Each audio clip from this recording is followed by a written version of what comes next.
1 juz Al-Quran. Dan itu isinya doa nangis. Robbi, Robbi, Robbi, Robbi. Jadi kalau kita katakan gak usah banyak berdoa sama Allah, malu. Justru Allah suka kepada hamba yang berdoa. Justru sebaliknya kalau kita jarang berdoa atau enggan berdoa, buat Allah itu orang sombong. Allah gak suka hamba kayak gitu. Kamu gak butuh saya, sama kayak kita lagi ada masalah, punya teman yang punya kelebihan harta, terus kita kayak bingung gitu nyari kesana kemari pinjaman, dia gak dikasih tahu. Pas dia tahu dari orang lain, dia ngomong apa? Kamu gak nganggap saya ya? Emangnya saya bukan teman kamu? Kok kamu punya masalah keuangan tapi saya gak dikasih tahu, malah saya tahu dia dari orang lain, tersinggung kan? Kalau teman kita aja tersinggung, apalagi Allah. Kamu punya masalah kok gak ngomong ke saya, wahai hambaku? Bukan berarti Allah gak tahu, Allah tahu, cuman Allah berhak, bukan ingin ya, berhak untuk dilibatkan. Allah berhak untuk dicurhatin. Allah berhak untuk dijadikan tempat kita untuk habis-habisan menangis dan melampiaskan masalah kita kepada Allah dalam bentuk curhat-curhat dan doa. Sehingga kalau kita berdoa, ya Rabbi, Allah langsung inni qarib, mendekat Allah kepada kita. Jadi teman-teman yang dirahmati Allah, kalau kita punya masalah, kita coba bangun awareness, oh Allah pengen membersihkan dosa-dosa saya nih. Terus kita berdoa, ya Allah bantu saya, ya Allah tolonglah saya, istighfar. Saya kadang-kadang ngerasa nih, kalau ada dosa, ada kesalahan, ada kekeliruan yang saya lakukan misalnya gitu. Kalau saya nggak kuat istighfarnya, bentar lagi akan diuji sama Allah. Ujinya macam-macam, alhamdulillahnya ujiannya masih ketahan. Pasti diuji sama Allah. Kalau istighfarnya gak kuat, taubatnya tuh gak kuat, langsung diuji sama Allah. Dan saya langsung sadar, oh benar berarti yang tadi ini lagi dihapus sama Allah nih. Perkencang lagi, perkuat lagi istighfar. Kenapa? Karena kalau istighfar kita kuat, berarti kan dosa kita dihapus dengan istighfar ya. Otomatis ujian kita durasinya berkurang. Makin kuat istighfar, makin berkurang. Kalau istighfarnya udah mantap, udah selesai, Allah cabut tuh ujian kita. Diganti dengan kebaikan. Jadi teman-teman, kita coba sadari, oh kalau Allah menguji saya, emang saya banyak dosa. Sebelum kita mencari kambing hitam, nyalah-nyalahin orang lain, sebelum kita marah kepada orang lain, kadang wajar kita marah kepada orang lain gara-gara ucapannya, komennya, teks dari dia, wajar. Tapi sebelum itu, marah dulu kepada diri kita atas dosa dan kesalahan kita yang baru saja kita lakukan. Atau yang dulu kita lakuin dan belum benar-benar kita tinggalkan. Kalau kita ngerasa banyak dosa di masa lalu sebelum kita taubat, hijrah, berarti mungkin itulah alasan kenapa sekarang kita diuji setelah hijrah. Kenapa agak-agak harus jungkir balik setelah kita hijrah. Kenapa harus sedikit berdarah-darah setelah kita hijrah. Anggap aja itu untuk mengkifarat, membersihkan dosa-dosa kita yang telah lalu. Supaya apa? Supaya kalau kita pulang kepada Allah, kita pulang dalam keadaan bersih. Dan itu pasti akan menjadi orang yang paling beruntung. Daripada nanti diberesin di akhirat, mending diberesin di dunia kan. Soalnya kalau diberesin di akhirat itu lebih berat. Akhirat itu perlakuannya beda dengan di dunia. Di dunia kalau kita salah akan dibalas oleh Allah. Kalau kita belum taubat, dibalas oleh Allah sama. Tapi di akhirat ukurannya beda. Sehingga heran ya, kalau ada orang yang merasa beruntung lolos dari hukuman dunia, dia pikir dia udah lolos dari hukuman Allah. Mending dia beresin deh di dunia daripada nanti di akhir berlarut-larut. Itu bahaya banget. Kalau buat saya pribadi dan saya yakin teman-teman juga kayak gitu, gak mau ada masalah di akhirat, mending masalah di dunia aja. Tapi masalah di dunia juga kita gak mau berlarut-larut, pengen cepat dimudahin sama Allah. Caranya istighfar. Tidaklah Allah memberikan kepada kita ujian kecuali salah satu alasannya pengen menghapuskan dosa. Idza kathurat dzunubul 'abdi walam yakun lahu min amalin liyukaffiraha fabtalahu Allahu bil hazan liyukaffiraha. Kalau seorang hamba banyak dosa dan dia enggak cukup amal untuk mengkifarat dosa-dosanya, Allah akan menguji dia dengan rasa sedih, dengan rasa kecewa, dengan rasa berat, sakit hati untuk mengkifarat dosa-dosanya. Itu yang kita bangun. Sehingga kalau ada masalah sama orang lain, kita memperbaiki diri dulu. Bukan sibuk dengan kesalahan dia terus menerus yang gak mau kita maafin. Misalnya ada teman kita nih, jadi clash sama kita. Hal pertama yang kita bangun, astagfirullahaladzim saya banyak dosa nih. Tapi kan yang salah dia, ya. Tapi mungkin dia nggak akan mengatakan kalimat itu, nggak akan bersikap kayak gitu kalau kita nggak punya dosa. Allah sengaja mengutus dia untuk menguji kita lewat kata-katanya, lewat perilakunya, karena kita punya dosa. Jadi penyebab pertama diuji itu bukan teman kita yang salah, itu penyebab kedua. Memang dia salah dan itu harus kita akui, realistis lah. Dia salah, dia nggak pas, dia nggak bijak, dia apa. Oke, tapi yang mentakdirkan dia salah kepada kita Allah Subhanahu wa taala. Kenapa Allah takdirkan gitu? Karena kita masih punya banyak dosa. Allah kirim kita ujian, bisa manusia, bisa alam, bisa dalam diri kita sendiri. Itu semuanya adalah cara Allah untuk menguji kita dan membersihkan dosa-dosa kita. Ini yang kita bangun pertama. Yang kedua, kata Nabi di dalam hadis Bukhari, "May yuridillahu bihi khairan." Yang terkenal kan yufaqihu fiddin, itu yang terkenal. Ternyata ada dua modelnya. Ada may yuridillahu bihi khairan yufaqihu fiddin.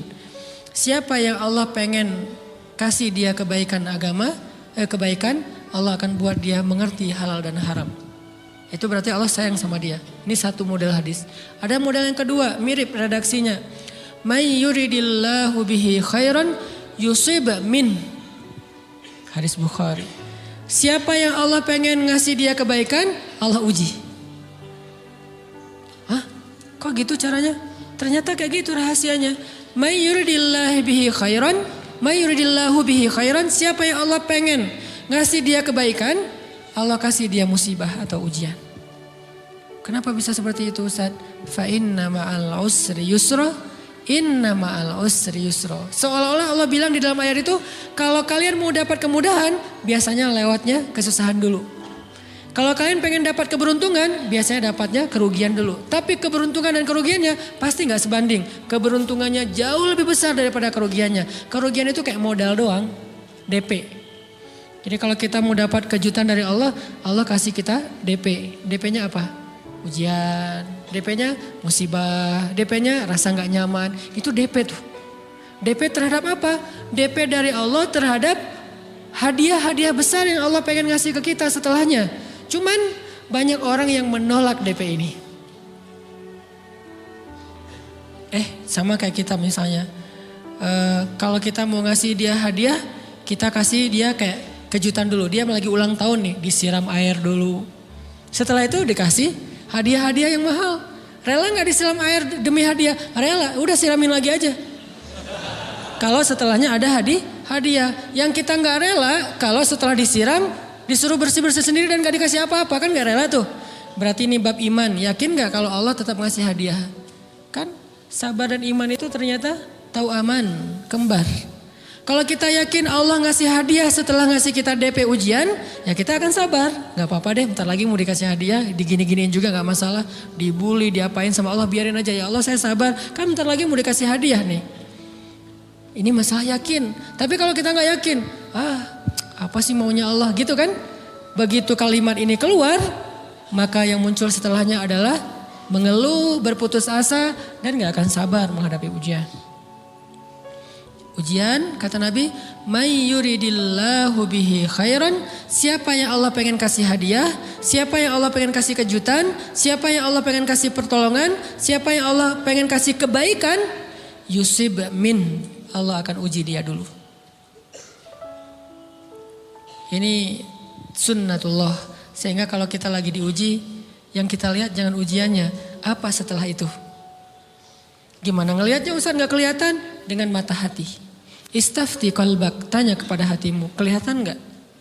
Dengan mata hati. Gimana ngelihat dengan mata hati? Dengan iman, saya percaya Allah pasti ngasih kebaikan setelah ini.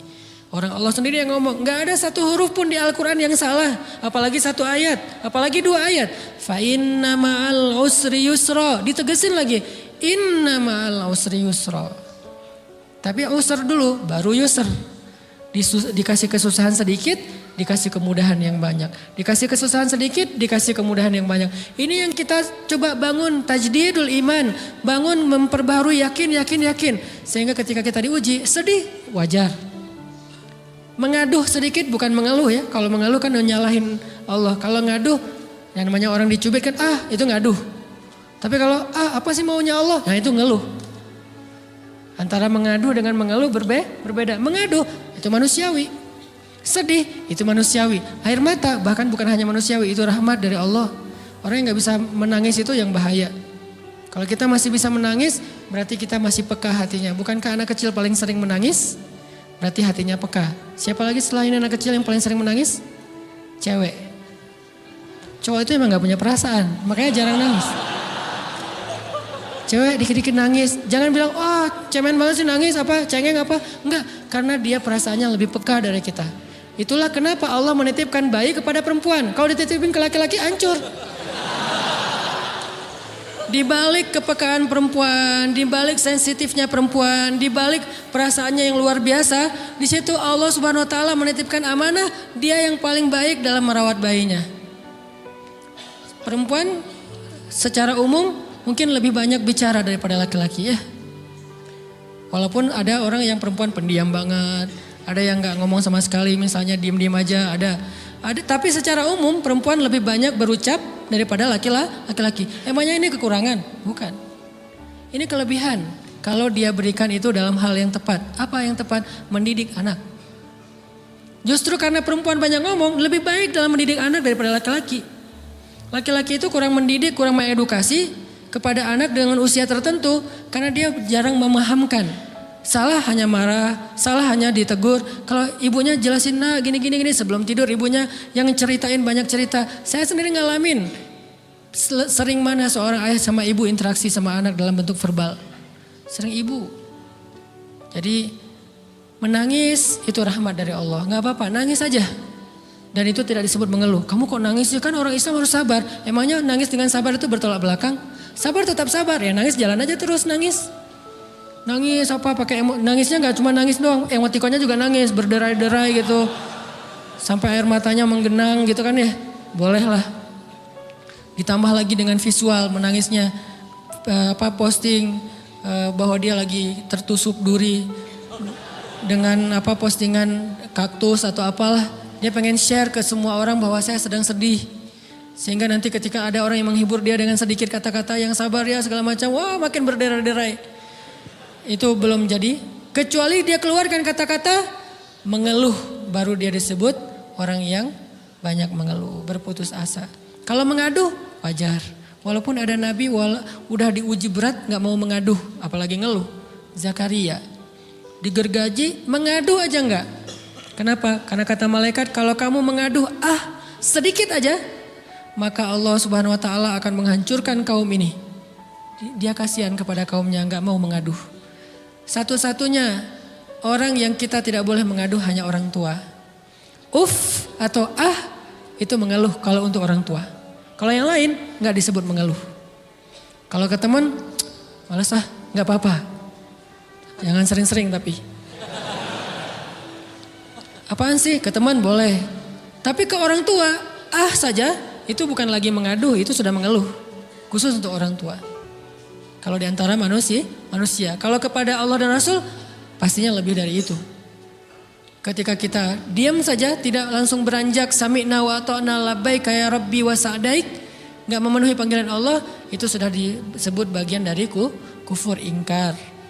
Tapi minimal kita mungkin masih mengaduh, kita masih menangis, kita masih lelah, kita masih merasa lemah, setidaknya kita tidak mengeluh. Kenapa? Kita percaya Allah kalau mau ngasih hadiah kepada hambanya, DP-nya itu ujian.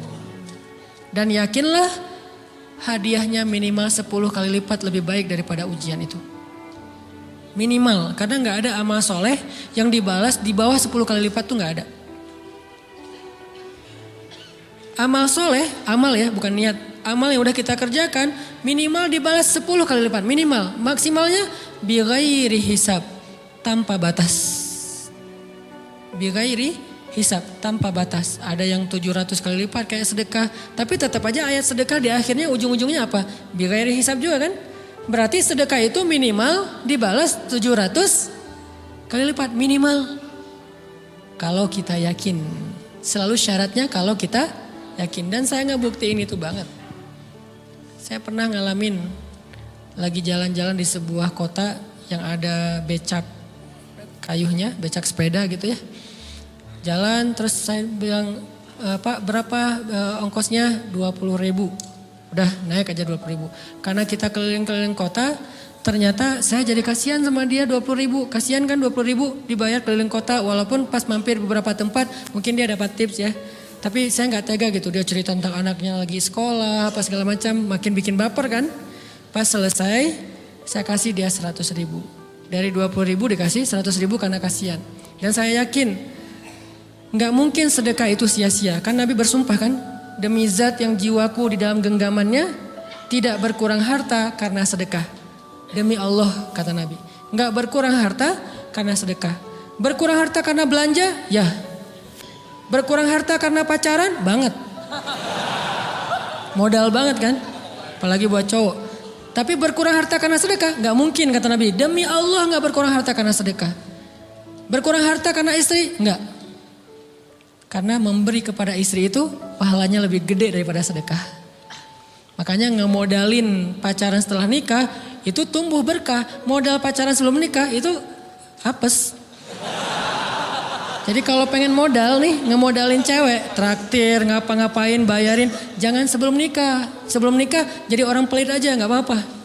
Tapi setelah nikah, jor-joran sih. Apalagi yang, bayarin semuanya. Kenapa?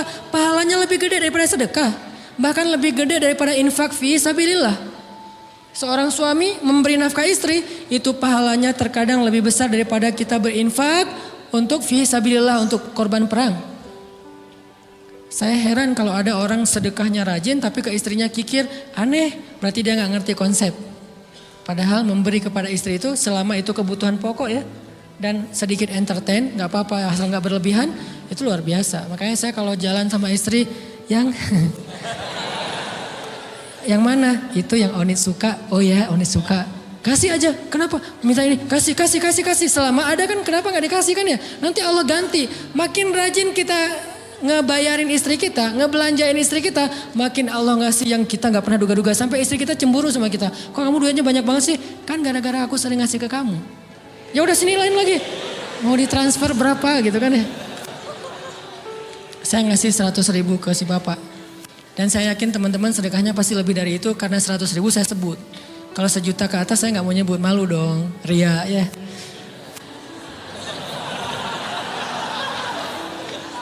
Sebenarnya nggak pernah sih. 100.000 deh, karena kan kecil, saya kasih 100.000.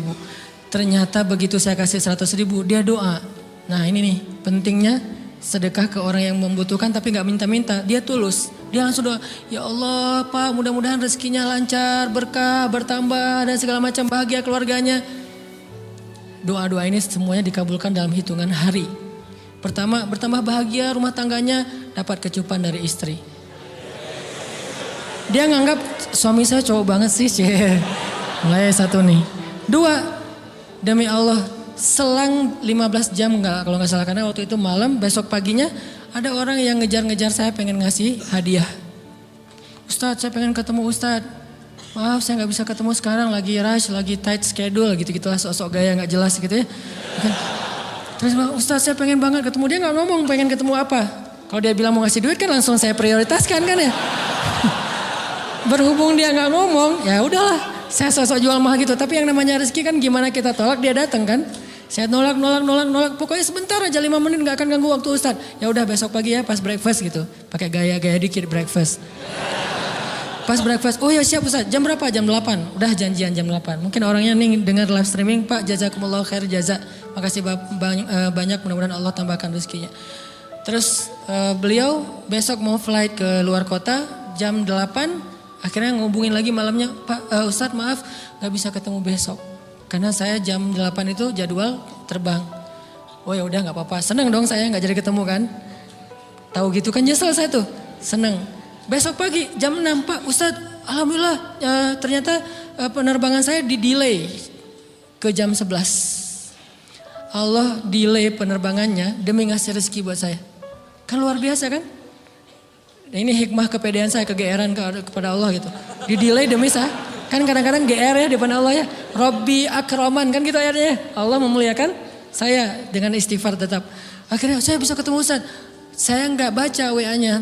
terlambat baca, baru baca jam 8. Dia udah mulai agak putus asa, kayaknya udah gak mungkin ketemu nih. Jam 8 pas saya baca, ternyata orangnya nggak di delay. Ya udah saya balas, ya udah sekarang saya tunggu ya jam 9, maaf cuma sebentar. Enggak apa-apa Ustaz, 5 menit. Datang dia, datang ngasih apa coba?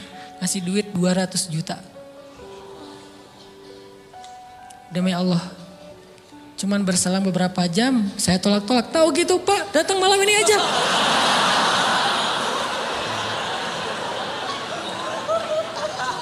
Harusnya malam itu juga saya cari orangnya. Kalau perlu saya yang nyamperin Bapak. Sherlock, saya kejar.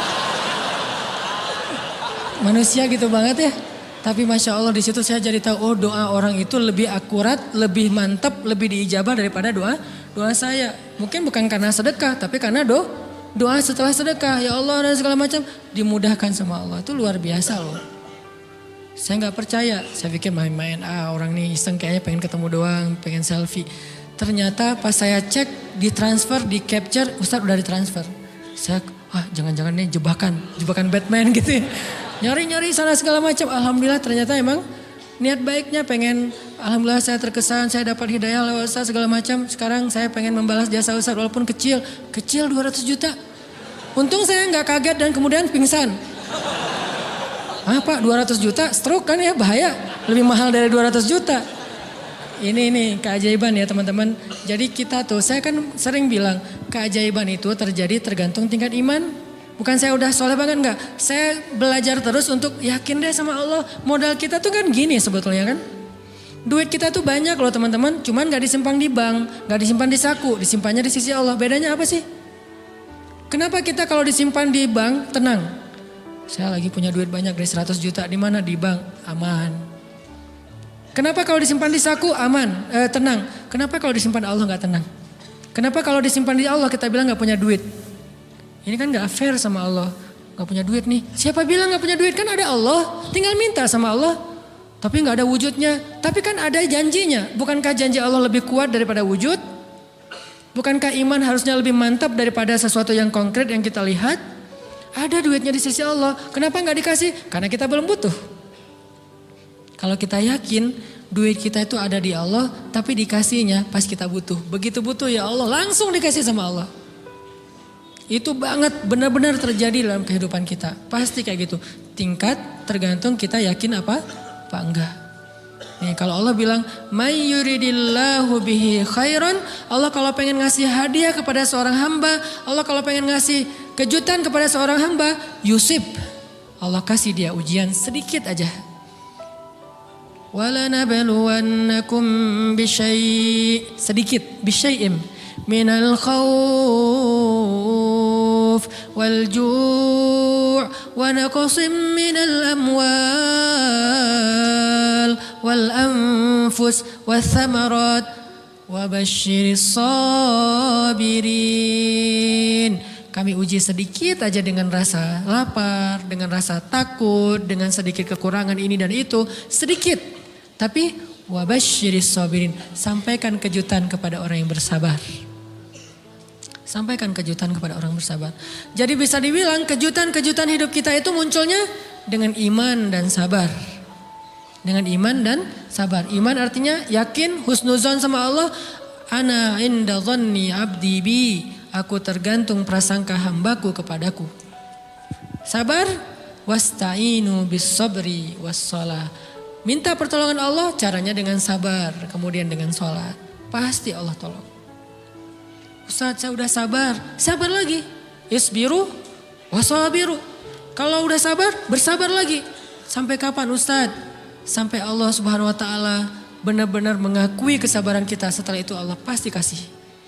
Terus apa yang harus saya lakukan Ustaz? Buktikan di hadapan Allah kita itu hamba yang penyabar. Jangan bilang ya Allah saya akan sabar. Jangan, tunjukin aja. Ya Allah kurang apa lagi dari saya? Tunjukin aja. Nanti Allah sendiri yang akan memberi kita gelar sabirin. Sehingga Allah bilang wabasyiris sabirin. Sampaikan berita gembira kepada hambaku yang sabar. Dan kalau Allah udah ngasih berita gembira itu beruntun loh. Kita sabar kayak Allah tahan dulu nih ya kejutan. Allah tahan dulu hadiahnya buat kita tuh Ditahan, tahan.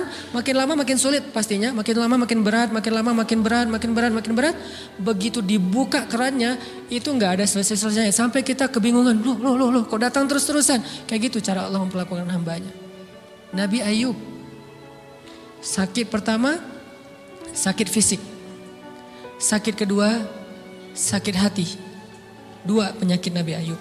Fisik pertama, beliau lumpuh, beliau sakit. Sakit hatinya apa? Ditinggalkan oleh orang-orang terdekatnya. Anaknya meninggal. Sedih kan? Kemudian pembantu-pembantunya pada resign. Makin kecewa. Dasar kalian. Kemudian teman-temannya pada menjauh. Grupnya nge-live dia. Bukan dia live grup. Grupnya yang nge-live dia. Orang unfollow. Tiba-tiba followersnya tinggal 1 doang. Yang tadi ada ribuan, sekarang tinggal 1. Istri satu-satunya yang masih setia mendampingi beliau. Tinggal 1 followersnya. Kebayang gak tuh?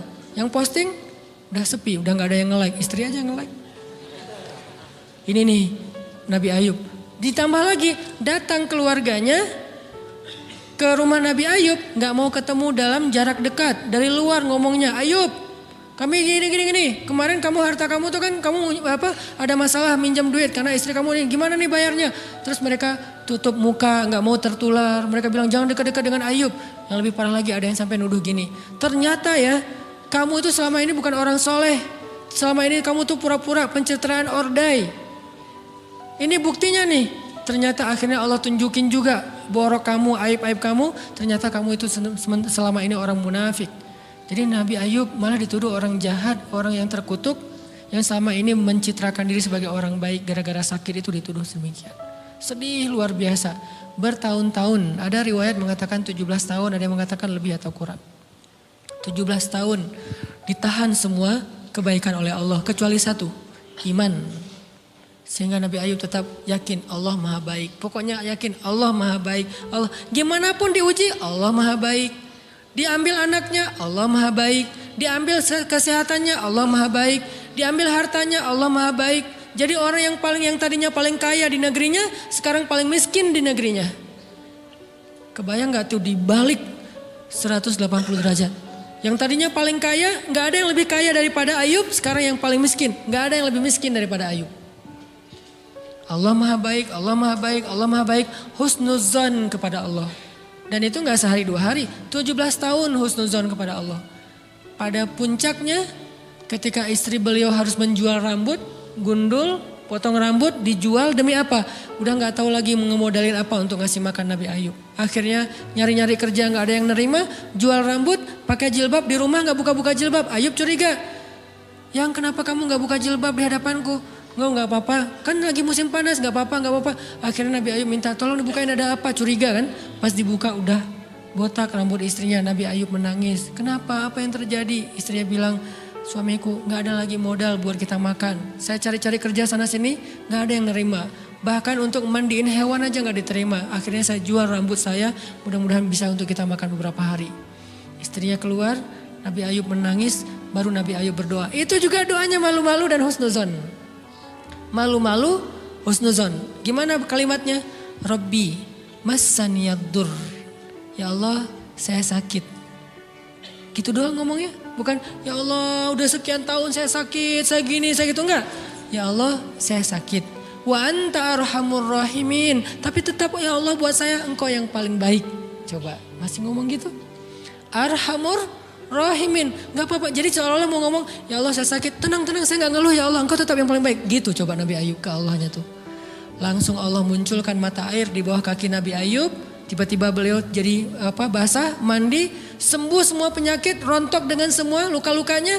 Dan wajah Nabi Ayub semua tubuhnya menjadi muda. Yang usianya tadi udah 80-an tahun, tiba-tiba menjadi di antara 35 tahun. Itu usia ideal. Maaf ya, saya usianya kurang lebih segitulah. Usia penduduk surga antara 30 sampai 40 tahun. Itu usia penduduk surga. Dan usia itu mempertemukan 2 kebaikan. Fisiknya sudah sempurna dan akalnya juga kebijaksanaannya sudah sempurna. Kalau di bawah 30 tahun fisiknya sempurna, akalnya belum sempurna. Kalau di atas 40 tahun akalnya sempurna, fisiknya sudah berkurang. Antara 30, 40, 45 ya kurang lebih segitulah. Nabi Ayub menjadi muda lagi. Jadi keren. Persis kayak masa mudanya. Jadi kalau ngelihat foto yang postingan pertama di Instagramnya tuh mirip nih. Kan udah postingan yang ke 1000 ya. Udah berapa tahun dia pakai akun yang sama. Wah mirip dengan yang dulu. Istrinya datang. Begitu datang, astagfirullahaladzim. Ada cowok keren di rumahnya. Tapi mirip Ayub. Cuman gak mungkin ini Ayub. Langsung nyari Ayub, di mana Ayub? Kata Ayub, saya Ayub, suami kamu. Enggak, kamu bukan Ayub. Suami saya itu udah tua, suami saya sakit-sakitan, kamu bukan Ayub. Mirip sih. Akhirnya, saya Ayub, apa buktinya kamu Ayub? Ditunjukkan buktinya oleh Nabi Ayub. Apa buktinya? Nabi Ayub menyampaikan beberapa kenangan mereka berdua di masa lalu yang gak ada yang tahu kecuali mereka berdua. Itulah pentingnya kita menyimpan kenangan.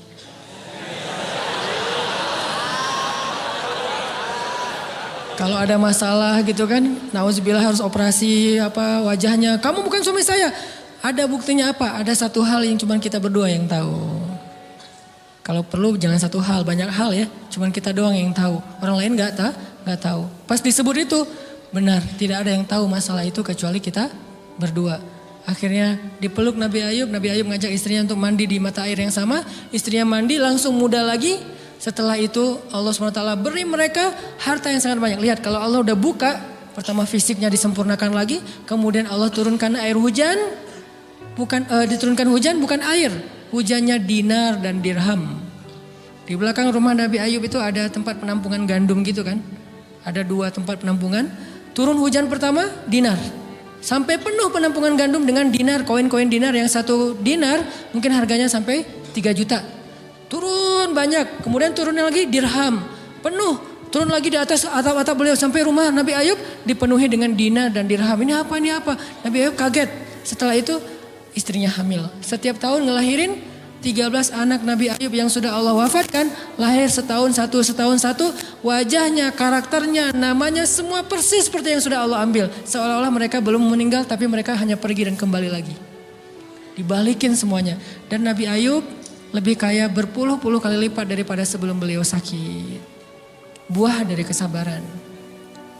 Artinya Allah kalau mau ngasih kebaikan yang berlipat ganda, yang luar biasa, yusib, Allah kasih dia ujian sedikit. Itu hadis Bukhari. May yuridillahu bihi khairan yusib min. Allah akan menguji dia.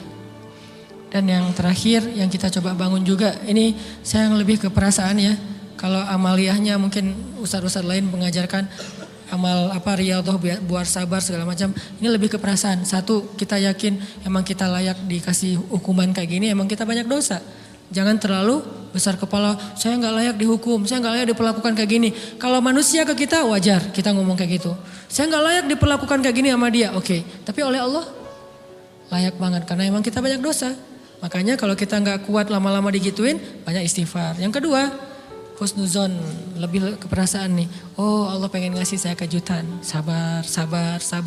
Sampai kapan? Sampai Allah benar-benar melihat kesabaran kita. Yang ketiga, nah ini juga lebih ke perasaan. Allah itu kalau kangen kepada kita, ngasih kita ujian. Terutama kita yang kalau gak dikasih ujian, jarang romantis sama Allah. Kalau udah dikasih ujian, Allah Akbarnya tuh bergetar gitu. Allahu Akbar. Kenapa banyak ujian? Tapi kalau lagi normal, sholat sebelah kaki, santai aja. Kalau perlu bersandar gitu ya. Sholatnya gak wudhu, tayamum cepet-cepetan biar gampang gitu. Kan tayamum juga boleh Ustaz, kayak gitu-gitu lah. Kenapa? Kalau lagi normal. Doa, Rabbana atina fid dunya hasanah. Kalau misalnya baca dalam sholat, qul huwallahu ahad, itu juga dibagi 3 rakaat. Tapi kalau lagi diuji, Alif Lam Mim, Toha, Yasin, semua dibaca pembukaan surat. Khatam 30 juz teh. Kenapa? Lagi diuji. Sholat panjang, doa ya Allah habis-habisan. Baru takbir udah nangis, Al-Fatihah aja nangis. Terus kalau ini baca Al-Quran, Bismillahirrahmanirrahim, khusyuk gitu. Tahajud, belum malam dia udah tahajud gitu. Tahajud, kirain udah saking semangatnya. Maksudnya apa belum malam dia udah tahajud? Dari sore udah kangen malam. Kapan ya malam, kapan ya tengah malam, kapan ya saya pengen tahajud, kangen dengan tahajud. Kan ada orang kayak gitu, saya kenal beberapa orang yang katanya hanya menunggu malam aja setiap hari. Setiap pagi kapan ya malam. Pas malam bahagia tahajud. Pagi lagi kapan ya malam? Artinya belum malam udah tahajud. Saking kangennya dengan tahajud. Rindu banget sama Allah. Romantis banget dengan Allah. Khatam Al-Quran berkali-kali dalam seminggu. Begitu dia dikasih jalan keluar menjauh sampai lupa sama Allah. Sehingga kalau Allah kangen sama dia, Allah kasih dia ujian dikit. Ta'ala ya abdi, kesini wahai hambaku, kesini. Biar kita berdua-duaan lagi nih. Kalau gak mau digituin, tetaplah dekat kepada Allah walaupun kehidupan kita dalam keadaan mudah. Tetaplah romantis sama Allah, tetaplah gampang tersentuh oleh ayat-ayat Allah walaupun hidup kita dalam keadaan normal. Mudah-mudahan 3 rahasia ini bisa menjadikan kita berhusnuzon dan terbangun awareness kita ketika kita lagi diuji. Terutama ujian-ujian yang spontan muncul dari kata-kata teman kita, dari sikap orang lain. Langsung ingat, oh